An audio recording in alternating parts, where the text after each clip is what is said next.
So let's see what Farid says. That we will be looking for. As someone with knowledge in history, I'm going to ask you, and you're going to probably answer me. Did the Prophet have any perinatal insults? And that means, did Amina, his mother, have, for example, any infections or any bleed or any trauma during her birth or during her pregnancy with the Prophet? Is there any narration of that? I'm not aware of anything like that. Was he born premature? I'm not aware of anything like that. Did he have any febrile seizure when he was a kid? So whenever he had fever, he had a seizure? Was that reported in history? That hasn't been reported, no. Did he have any CNS infection, any infection in his brain or in his meninges? I'm not aware of that. Okay. Did he have any significant traumas to his head? Something involving, loss of consciousness or becoming confused after the head trauma? No. Nothing. Okay. Like that. No. Do we know he had a stroke or he had a tumor in his brain? Nope. We don't. So this means he has no epilepsy risk factors. Yeah, one more thing. Does he have family history of epilepsy? Do we know anyone from Quraysh even having, not Quraysh, let's say anyone from Bani Hashim having epilepsy? He has no epilepsy risk factors. And this guy comes and says he is epileptic. This is, this is nonsense. A person with no epilepsy risk factors at all developing epilepsy does not seem to make sense to someone who is an expert in the field. But to a layman like... All right. Right on. So this is what I'm trying to tell you about. This guy, he says that, does he have this? And then he says no. Does he have this? And then he says no. Funny thing is, like the next section we're about to see, it has all of that. We see Muhammad's mom hallucinating. We see an abnormal birth. We see a traumatic birth, whereas the mom admits that it's not a normal birth. The kid raises his head. Then we have... Anyways, let's get to the next. This is so funny. They just he feigns, all those things are actually there. They kind of say it, but then it's like, no, it didn't happen. Like, it did happen. This comment that Adam says, these two talk about Muhammad as though he lived next door. I had to laugh when he said, do we have any examples from Banu Hashim? Like, we don't have any details about anybody from Banu Hashim. What is he talking about? Right? Like, we don't have biographies of all of these people. Mm-hmm. we know about Muhammad and that's it, right? Exactly. And I mean, even if we do get some other people around him that suffered something similar. But besides that, let's get to the point. So the number one point was genetics. Let's start off. We're going to go into Muhammad's mom's hallucinations. Then we're going to look at what Dr. Dede Kurkut said. Then we're going to look at Muhammad's birth. Then we're going to look at his seizures as a child that were witnessed by adults. And the adults called him crazy. So we're going to notice that. Then we will, moving forward, show you all his other seizures that include ringing bells. And they're on moving forth, they're trembling and whatnot. Anyways, let's get to the next slide. All right. So on the top left, you see about Muhammad's mom. So with when we're talking about Muhammad's mother and anything before prophethood, you have to understand that there's not a lot of stuff written at that early on. But what we do have quite a lot about Muhammad's mother seeing things. So on the left side, I'm just going to read it for you guys if it's a little small.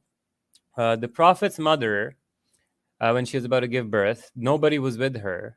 Neither man nor women attended. Suddenly there was a terrifying noise and I felt great fear. Then a white bird alighted upon my breast and my fear left me. I became calm and no trace of pain. Next, I was handed a cup of sweet white sherbet, drink of it, heart filled with peace. I had a tall woman approach me. So she was hallucinating. Then another hallucination she has is she sees Hawa, the wife of Prophet Adam, right? And then the wife of, I believe, Pharaoh of Egypt. And then she sees Maryam, the daughter of Imran too. All the while, the noises I'd been hearing became louder and stronger, and she's having these vivid hallucinations. And at the end of the bottom left, you see the hadith occurs, and I saw that the child was born circumcised and that his umbilical cord was cut. What is the umbilical cord? We'll come back to that, but it is the main source of connection, fluid pass, nutrition from the mother to the child. So we see that Muhammad's umbilical cord being cut is a big traumatic event during birth. That is not normal. On the right side, we see Sirah ibn Kathir affirmed the same thing, and the visions of the mother who saw she bore me, a light came from her that lit up the castles of Syria. Obviously, like nobody else saw the castles in Syria light up when Muhammad's mom pushed out a baby and there was light shining out of her vagina. That's obviously it's not happened, but she apparently saw these white lights and whatnot. And she heard voices that you are pregnant with the Lord of the Nation when she got pregnant stuff. And then she had a vision when she became pregnant with him, and the light was emanating from her, which the castles of Syria were illuminated. And then when she gave birth to him, she actually saw by her a realization of that. All right. So that we have established that Muhammad's mom did have some hallucinations. Can we be sure it's epilepsy? We can't be sure because we don't know enough. But we do know that about 30 to 40% of epilepsy is caused by genetic predisposition. First degree relatives of people who inherit epilepsy have a 2 to 4-fold increased risk for epilepsy.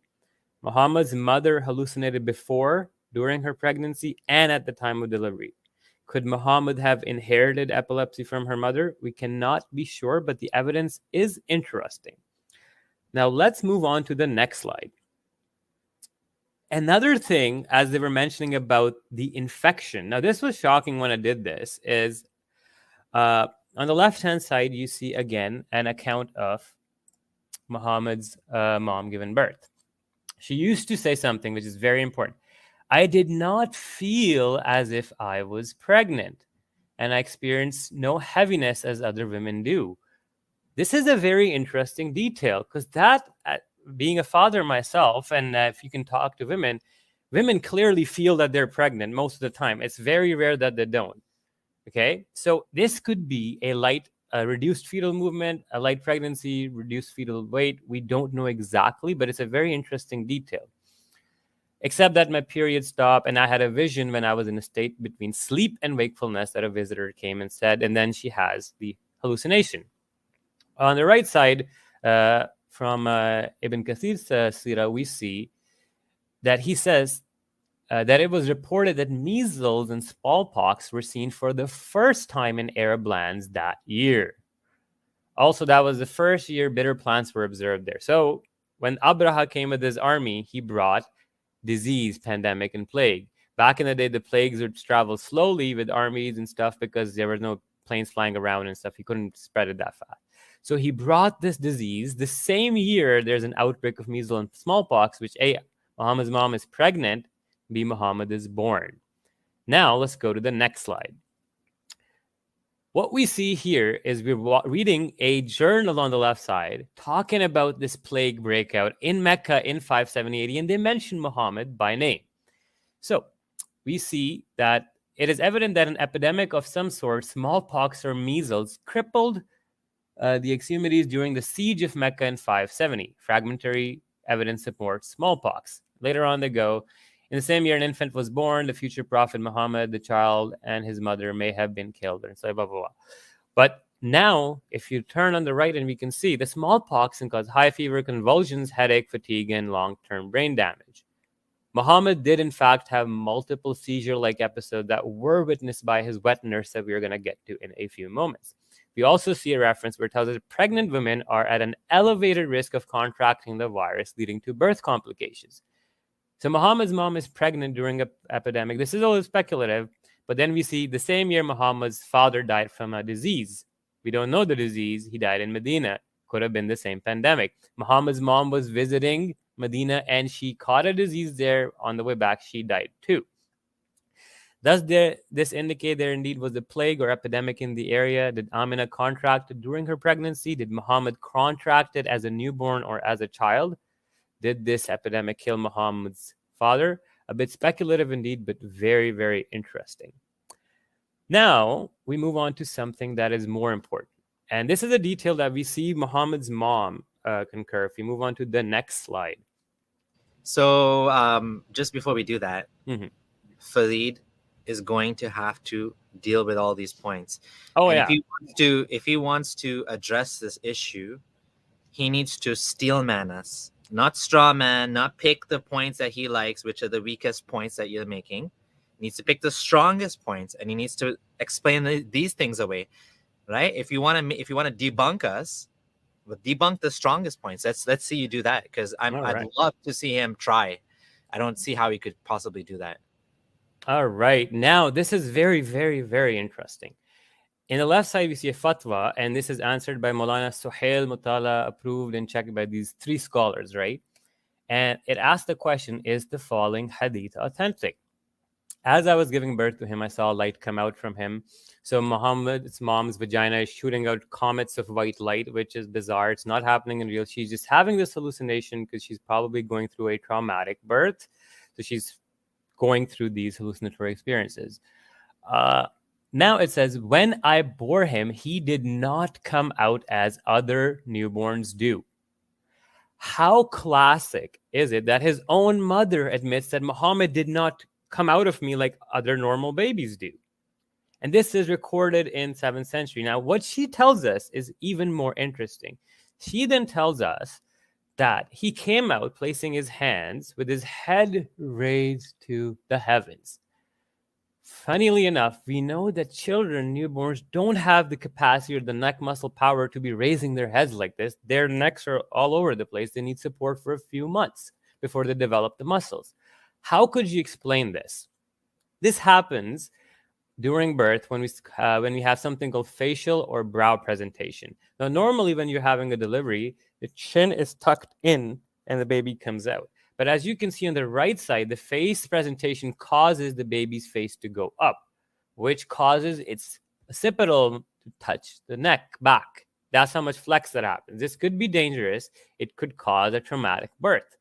Muhammad's mom describes something similar to this, and then she says his head was raised up to the heaven. It's not conclusive, but it is a very interesting, peculiar detail. And if you read that, it says that Imam Ibn Hibban and a few others have declared this reliable and authentic. So, again, on the right side, we read, Amina, the mother herself, reports an anomalous delivery, unlike any other child, reported to be born with his head raised towards the sky, which is impossible for a newborn, hence can indicate facial or brow presentation during delivery. Narrations indicate his umbilical cord was cut during delivery, which indicates traumatic birth, as it may have caused hypoxia and other complications. Amina again hallucinated during the birth, indicating probably a stressful birth. Now, let's go to the next slide, and let's see what Dr. Dede Kurkut has to say about it. All right. So this is something very important, and Dr. Dede Kurkut writes about this. He tells us a little bit on the left side that he was the firstborn of his mother, and his mother also saw these hallucinations. And he tells us something very interesting.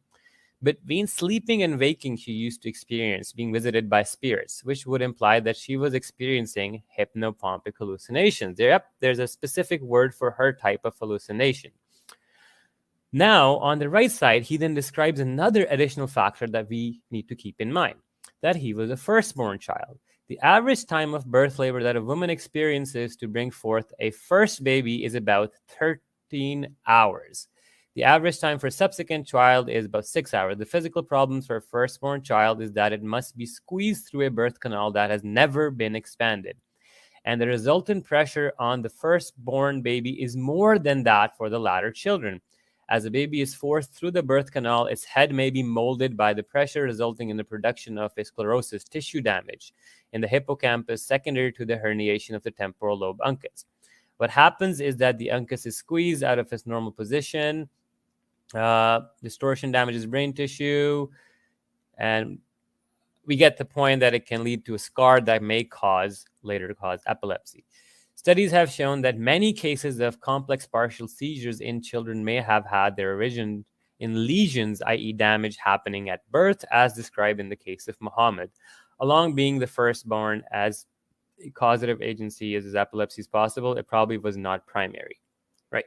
So here he says that Muhammad's mother, being having this as the first child, also adds the tightness of the birth canal through a traumatic birth experience. Now we have the additional head raise, facial brow presentation. We're going to move on to another slide and see what else do we have. Now we have the umbilical cord severed during birth, and this is probably one of the most important ones.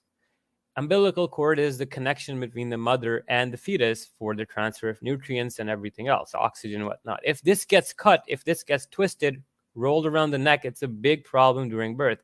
7th century Arabia, we didn't have this medical science to help out with this. So I'm just going to read those hadith out to you. Give me 1 second.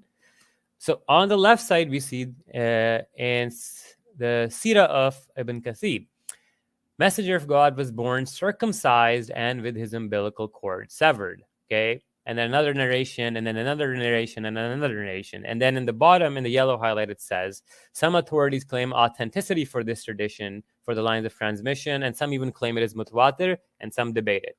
On the right side, we see a fatwa, and there is the name of Mufti Muhammad Ashraf and a couple other scholars that clearly say majority of the ulama of the opinion are that Rasulullah was born circumcised, and this hadith, umbilical cord and circumcised, go together. Hence, they also believe that his umbilical cord was detached.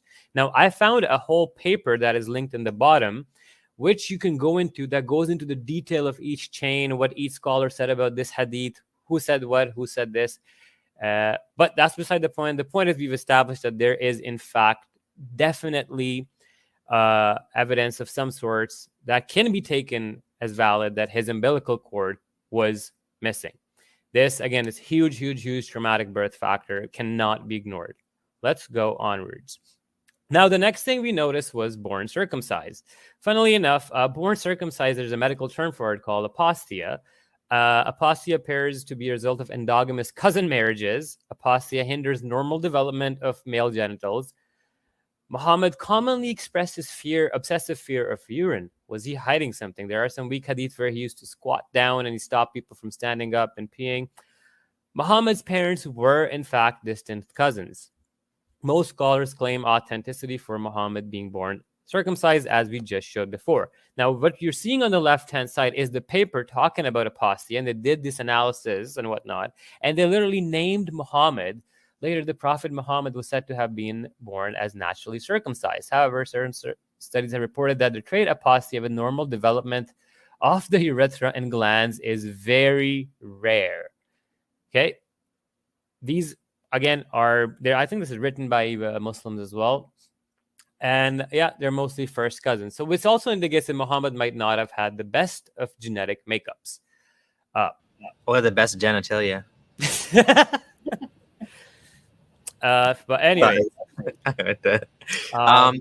this is like there's been a couple of comments already saying this is incredible research, and I have to agree, this is very good. This is like incredible, like groundbreaking. And when I say groundbreaking, I mean not that you did this yourself, but you put it together and you're presenting it and you're connecting things that have not, that academia, like these are Muslim authors that have written this, but I don't think most people have ever read this paper. So the fact that you are able to take these academic resources, these books, and bring it out like this is just beautiful. Honestly, this is amazing.